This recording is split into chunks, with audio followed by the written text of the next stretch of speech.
औज़ुबिल्लाहिमिनश्शैतानिर्रजीम बिस्मिल्लाहिर्रहमानिर्रहीम। अस्सलाम वालेकुम। उम्मीद करता हूँ कि मुझे सब देखने वाले खैरियत से हैं। तो आज फिर हाजिर हूँ आपके पास एक नई वीडियो और एक नई रेसिपी। और आज अल्हम्दुलिल्लाह मैं आपके साथ शेयर करने जा रहा हूँ बहुत ही मज़ेदार भिंडी गोश्त की ऐसी रेसिपी। बहुत ही मज़ेदार बनेगी। अगर आप ये मेरे तरीके से बनाएंगे तो आपको बहुत आसान तरीका लगेगा, तो आप झटपट इसको बना लेंगे, तो जायका बहुत ही मज़ेदार इसका होगा। तो चलिए स्टार्ट करते हैं हम आज की वीडियो। चैनल पे आप अगर नए आए तो इसको सब्सक्राइब करें और एक प्यारा सा कमेंट्स। तकरीबन 1 किलो से 1.5 किलो हमारे पास भिंडी होनी चाहिए। इसको हमने ऊपर से इसकी जड़ें काट लेनी है। उसके बाद मैं आपको दिखा दूं, 1 पाव हमारे पास बोनलेस चिकन है। इसको हमने अच्छी तरह से धो लिया है। 2 से 3 अदद टमाटर इसमें शामिल करेंगे और 2 अदद इसमें प्याज शामिल करेंगे, बारीक कटिंग करके या ग्राइंड करके।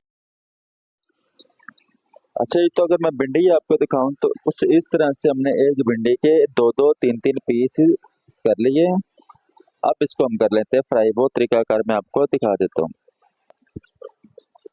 अच्छा जी, कढ़ाई रख ली हमने चूल्हे के ऊपर, तो इसमें थोड़ा सा घी या कुकिंग ऑयल डाल लें। अब इसमें हम स्टेप बाय स्टेप थोड़ी थोड़ी भिंडी फ्राई कर लेंगे।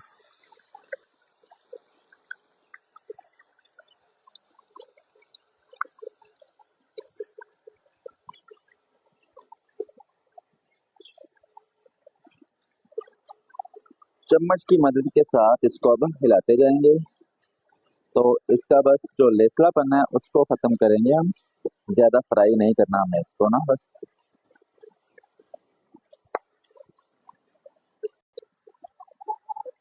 अच्छा जी, तो 5 से 10 मिनट हमने भिंडी को फ्राई कर लिया है। इसमें जो लेसलापन होता है ना, उसको हमने खत्म करना है, तो ज्यादा इसको फ्राई नहीं करेंगे। अब इसको हम स्टेन कर लेते हैं।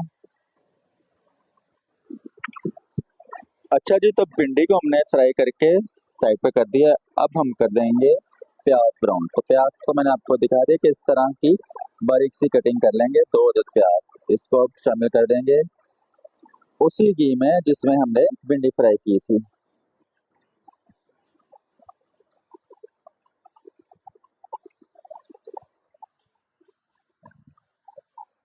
अच्छा जी, प्याज कुछ इस तरह से हाफ फ्राई हो गया। अब इसमें हम शामिल कर देंगे कुछ खड़े मसाले खुशबू के लिए। तो ये मसाले इसके लिए तेज पत्ता है, लौंग है, दालचीनी है, बड़ी इलायची। तो ये तमाम चीज़ें हमने इसमें शामिल करके तो इसको भी 1 से 2 मिनट फ्राई कर लेते हैं अब, ताकि इनकी भी जो खुशबू होती है इसमें मसाले में जज़ब हो जाए।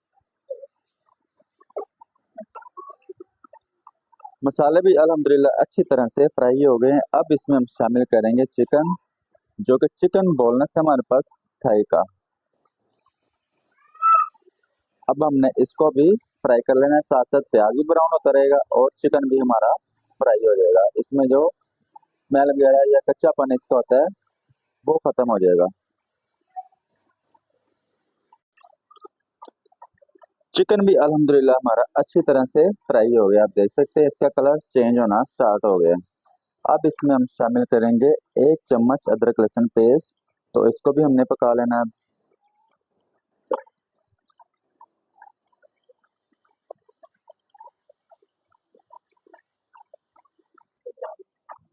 अदरक लहसुन में हमारा अच्छी तरह से पक गया। अब इसमें हम शामिल कर देंगे टमाटर, जो कि हमने बारीक सी कटिंग कर ली है।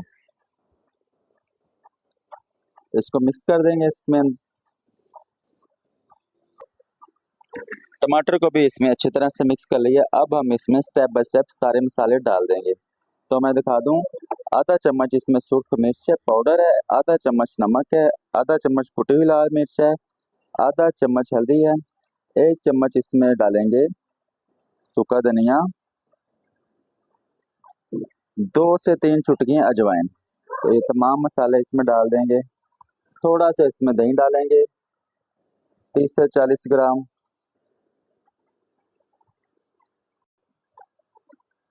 अब हमने इन तमाम चीज़ों को अच्छी तरह से बुनाई कर लेनी है।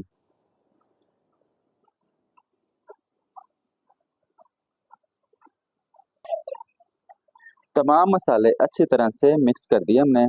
तो अब इसके ऊपर हम लगा देते हैं स्टीम 4 से 5 मिनट के लिए, ताकि जो चिकन में कमी पेशी है वो भी दूर हो जाए और टमाटर भी जो हमने इसमें डाले हैं वो अच्छी तरह से सॉफ्ट हो जाए। तो स्टीम दे देते हैं। अब इसको आग कर देंगे स्लो। 5 से 7 मिनट का हमने स्टीम दिया है चिकन को। तो इसको आप एक पीस दबा के चेक कर सकते हैं। अब ये जो पानी है इसको हम थोड़ा सा ड्राई कर लेंगे। अच्छी तरह से बुनाई कर ली है। अब जो घी हमने इसमें शामिल किया था वो आप देख सकते हैं कि सेपरेट होना स्टार्ट हो गया। अब इस पे हम शामिल करेंगे आधा चम्मच गरम मसाला पाउडर। गरम मसाला पाउडर अच्छी तरह से हमने मिक्स कर दिया है इसमें। तो अब इसमें हम शामिल कर देंगे जो भिंडी हमने अपने पास फ्राई करके रखी थी। कुछ इस तरह से, ज़्यादा इसको फ्राई नहीं करना, बस इसका लेसलापन जो होता है वो ख़त्म करना होता है। तो ये भिंडी इसमें डाल के अच्छी तरह से इन तमाम चीज़ों को आपस में मिक्स कर देना है।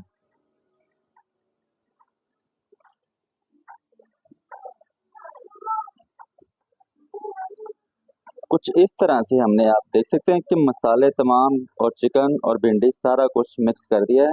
अब इस पे हम कुछ गार्निश करेंगे। गार्निश के लिए मैं दिखा दूँ, हरा धनिया और हरी मिर्चें 3 से 4 अदद, इसको भी इसमें डाल देते हैं और इनको भी अच्छी तरह से मिक्स कर लेना है।